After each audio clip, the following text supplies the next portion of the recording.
Nah ini gue ada pertanyaan nih unik nih. Kalau netizen tanyanya biasa sama. Mereka pengen tahu sahamnya apa. Kalau misalnya gue bikin pertanyaan lebih unik.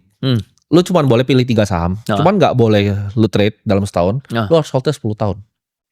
Holdnya 10 tahun ya? 10 tahun. Kira-kira apa? Yang ini di sekarang, di pikiran lu aja. Tapi gue udah kondisi kaya seperti sekarang. Iya, kondisinya lu kaya seperti sekarang. Kaya seperti sekarang gue masuknya blue chip. Blue chipnya apa? 3-nya apa? Blue chip gue mungkin 1 Mandiri, 2 BNI, 3 BRI. Oke, jadi lu masuk 3 itu ya? 3 itu. Sekarang pun juga gue ada masuk 3 itu. Kenapa yang BUMN bro?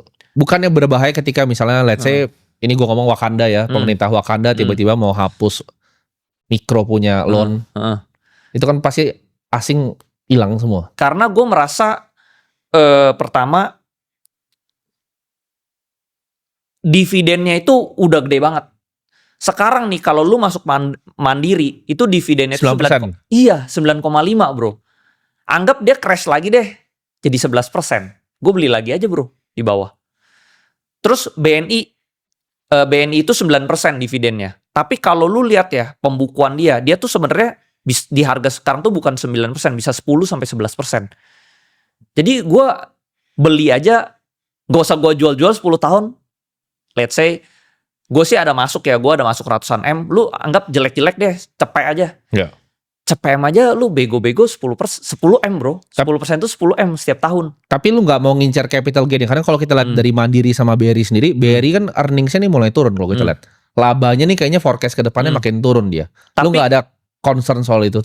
Enggak, gue merasa si Danantara ini pasti ngerapiin kali ya. Tapi gue memang gedenya bukan di BRI sih. Gue gedenya itu di Mandiri. Oke. Mandiri itu lebih corporate. Kalau BRI itu lebih yang middle to low ya. Jadi gue emang lebih high-nya tuh di Mandiri sama BNI. Karena dua-dua ini corporate. Oke. Nah jadi corporate masih aman kan. Jadi gue bego-bego nih. Terus udah gitu bro. Ini kan kita podcast bulan Desember ya. Dia tuh bagi dividen bulan Maret bro. Berarti Januari, Februari, 3 bulan lagi kita dapat 10%. Bego-bego doang bro. Oke. Jadi gue itu sih. Oke. Terus mungkin ada jeleknya, misalnya ketakutannya, misalnya bulan Desember ini ada outflow ya dari asing. Misalnya MSCI dirubah, lalu asing keluar, pasti yang terdampak kan mungkin blue chip terdampak kan, outflow kan. Terus dia jadi 12% misal dividennya. Sikat lagi bro, lebih banyak. Lu gak usah kerja bro. Oke. Lu mau setiap bulan travel pakai first class juga duit lu gak habis. Nah ini 10 M.